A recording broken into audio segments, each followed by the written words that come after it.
इसलिए वो दूसरा अर्थ भी समझ लेना जरूरी है। वो दूसरा अर्थ भी ठीक है, दोनों अर्थ साथ साथ ठीक है। तेरा बंधन तो यही है कि तू अपने को छोड़ दूसरे को दृष्टा देखता है। तुम मुझे सुन रहे हो, तुम सोचते हो कान सुन रहा है, तुम मुझे देख रहे हो, तुम सोचते हो आंख देख रही है। आंख क्या देखेगी? आंख को दृष्टा समझ रहे हो तो भूल हो गई। देखने वाला तो आंख के पीछे, सुनने वाला तो कान के पीछे। तुम मेरे हाथ को छुओ तो तुम सोचोगे तुम्हारे हाथ ने मेरे हाथ को छुआ, गलती हो रही। छूने वाला तो हाथ के भीतर छिपा है। हाथ क्या छुएगा? कल मर जाओगे, लाश पड़ी रह जाएगी, लोग हाथ पकड़े बैठे रहेंगे, कुछ भी ना छुएगा। लाश पड़ी रह जाएगी, आंख खुली पड़ी रहेगी, सब दिखाई पड़ेगा और कुछ भी दिखाई ना पड़ेगा। लाश पड़ी रह जाएगी, संगीत होगा, बैंड बाजे बजेंगे, कान पर चोट भी लगेगी, झंकार भी आएगी, लेकिन कुछ भी सुनाई ना पड़ेगा। जिसे सुनाई पड़ता था, जिसे दिखाई पड़ता था, जिसे स्पर्श होता था, स्वाद होता था, वो जा चुका। इंद्रियां नहीं अनुभव लाती, इंद्रियों के पीछे छिपा हुआ कोई। तो दूसरा अर्थ इस सूत्र का है कि तुम अपने को ही दृष्टा जानना, शरीर को मत जान लेना, आंख को, कान को, इंद्रियों को मत जान लेना, भीतर की चेतना को ही दृष्टा जानना।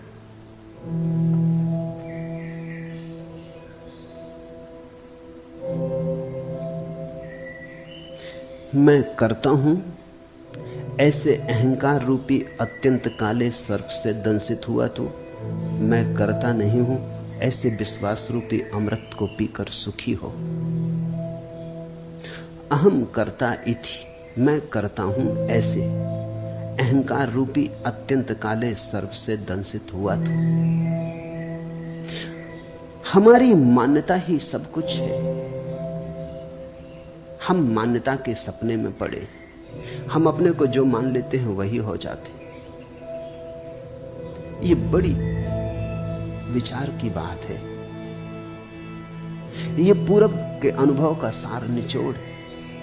हमने जो मान लिया है अपने को वही हम हो जाते। तुमने अगर कभी किसी सम्मोहनविद को, हिप्नोटिस्ट को प्रयोग करते देखा हो तो तुम चौंके होगे। अगर वो किसी व्यक्ति को सम्मोहित करके कह देता है पुरुष को कि तुम स्त्री हो, और फिर कहता है उठो चलो, तो वो आदमी स्त्री की तरह चलने लगता है। बहुत कठिन है स्त्री की तरह चलना, उसके लिए खास तरह का शरीर का ढांचा चाहिए। स्त्री की तरह चलने के लिए गर्भ की खाली जगह चाहिए पेट में, अन्यथा कोई स्त्री की तरह चल नहीं सकता। या बहुत अभ्यास करे तो चल सकता है। लेकिन कोई सम्मोहनविद किसी को सुला देता है बेहोशी में और कहता है उठो तुम स्त्री हो, पुरुष नहीं, चलो, वो स्त्री की तरह चलने लगता है। वो उसे प्याज पकड़ा देता है और कहता है ये सेव है, नाश्ता कर लो। वो प्याज का नाश्ता कर लेता है और उससे पूछो कैसा स्वाद, वो कहता है बड़ा स्वादिष्ट। उसे पता भी नहीं चलता कि ये प्याज, उसे बास भी नहीं आती। सम्मोहनविदों ने अनुभव किया है और अब तो ये वैज्ञानिक तथ्य है, इस पर बहुत प्रयोग हुए। मूर्छित सम्मोहन में मूर्छित व्यक्ति के हाथ में उठा के एक साधारण कंकड़ रख दो और कह दो अंगारा रख दिया है, वो झटक के फेंक देता है, चीख मारता है कि जल गया। इतने तक भी बात होती तो ठीक था, लेकिन हाथ पे फफोला आ जाता।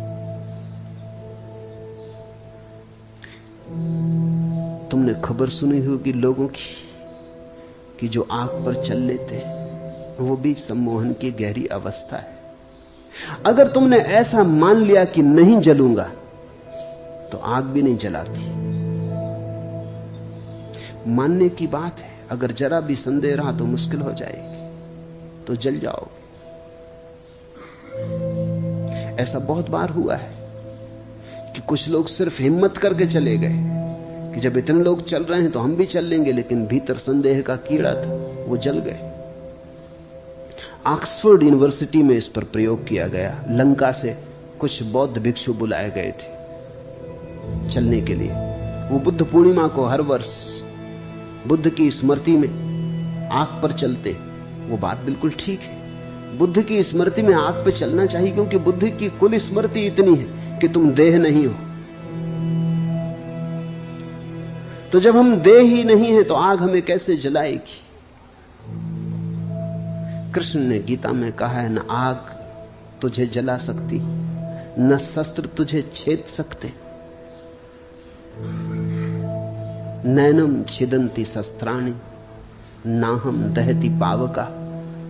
नहीं आग तुझे जलाएगी, नहीं शस्त्र तुझे छेद सकते। तो बुद्ध पूर्णिमा के दिन श्रीलंका में बौद्ध भिक्षु आग पर चलते, उन्हें निमंत्रित किया गया, वो ऑक्सफोर्ड में भी चले।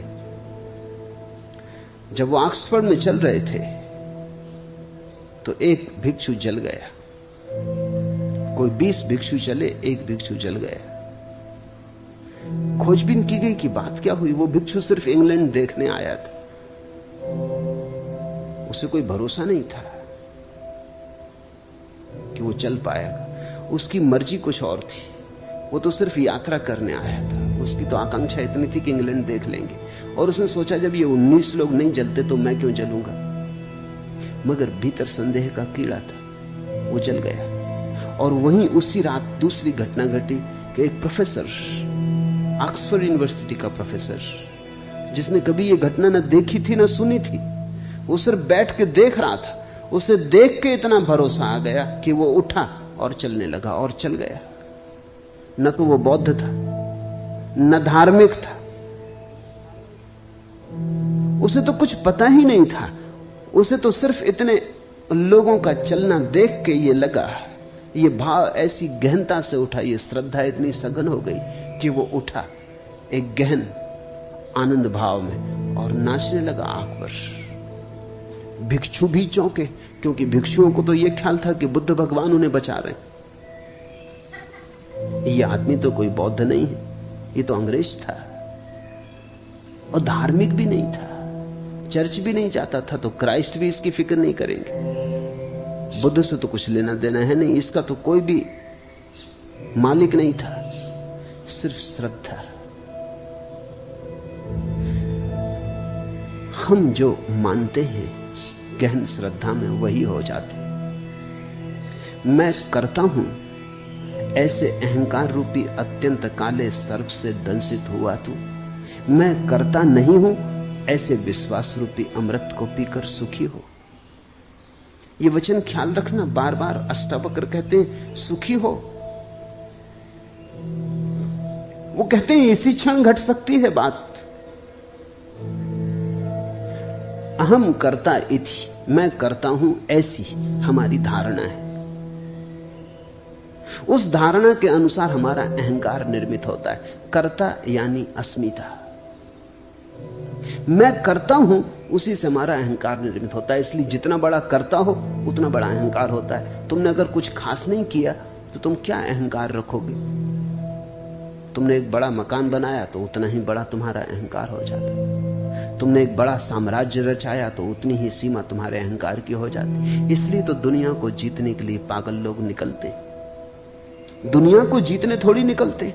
दुनिया किसने कब जीती? लोग आते हैं चले जाते हैं, दुनिया को कौन जीत पाता है? लेकिन दुनिया को जीतने निकलते हैं घोषणा करने कि मेरा अहंकार इतना विराट है कि सारी दुनिया को छोटा कर दूंगा, घेर लूंगा, सीमा बना दूंगा। मैं ही परिभाषा बनूंगा सारे जगत की। सिकंदर और नेपोलियन और तैमूर और नादिर और सारे पागल दुनिया को घेरने चलते। ये दुनिया को घेरने के लिए जो आकांक्षा है, ये अहंकार की आकांक्षा है।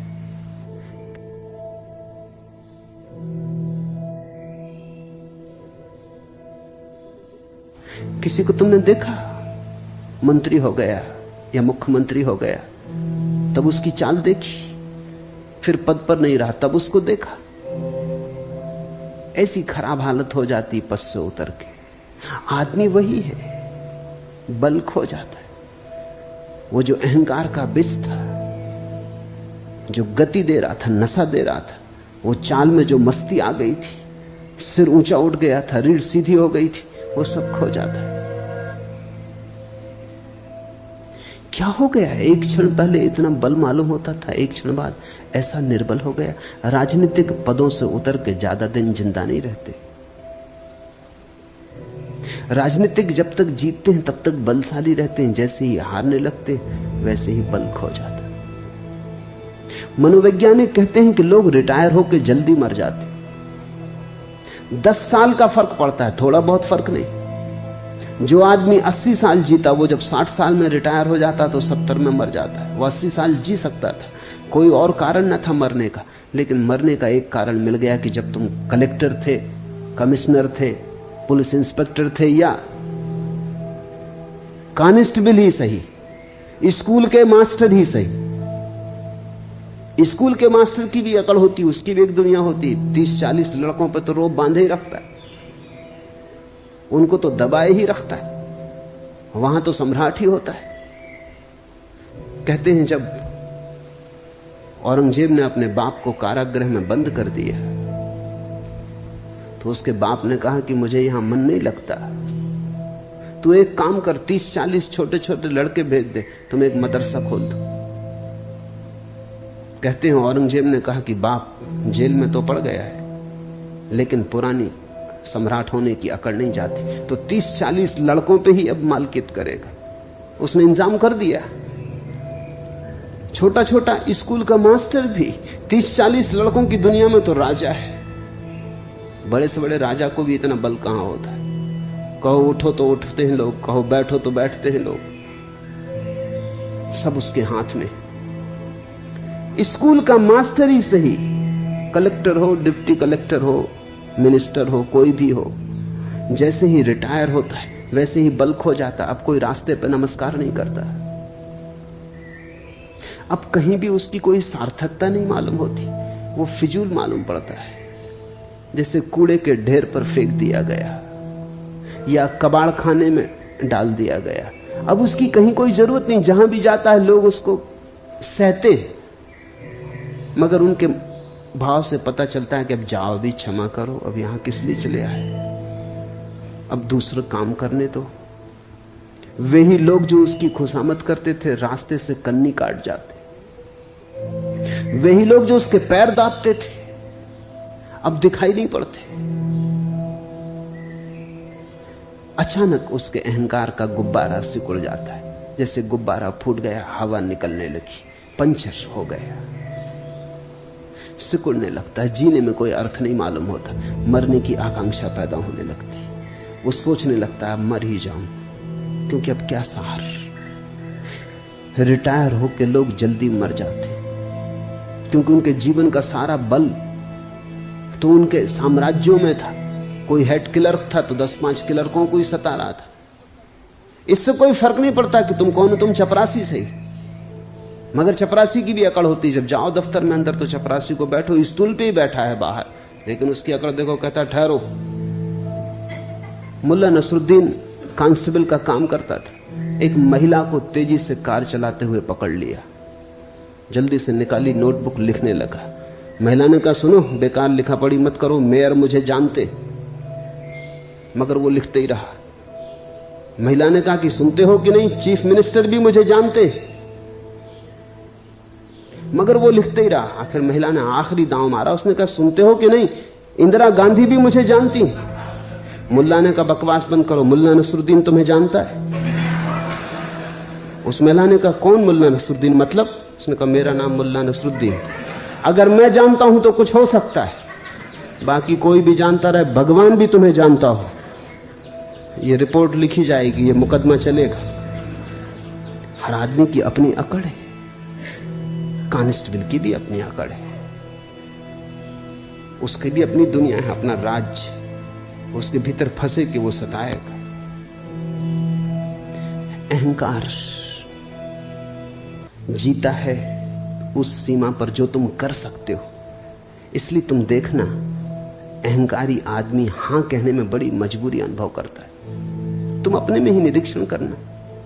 ये मैं कोई दूसरों को जांचने के लिए तुम्हें मापदंड नहीं दे रहा हूं, तुम अपना ही आत्मविश्लेषण करना। नहीं कहने में मजा आता है, क्योंकि नहीं कहने में बल मालूम पड़ता है। बेटा पूछता है मां से कि जरा बाहर खिलाऊं, वो कहता नहीं नहीं।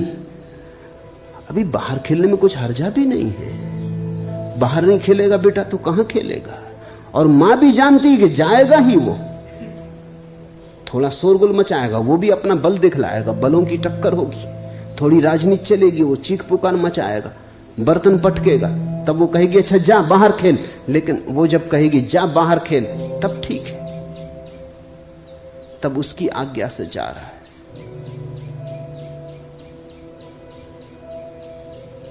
मुल्ला नसरुद्दीन का बेटा बहुत ऊधम कर रहा था, उससे बार बार कह रहा था शांत होकर बैठ, देख मेरी आज्ञा मान।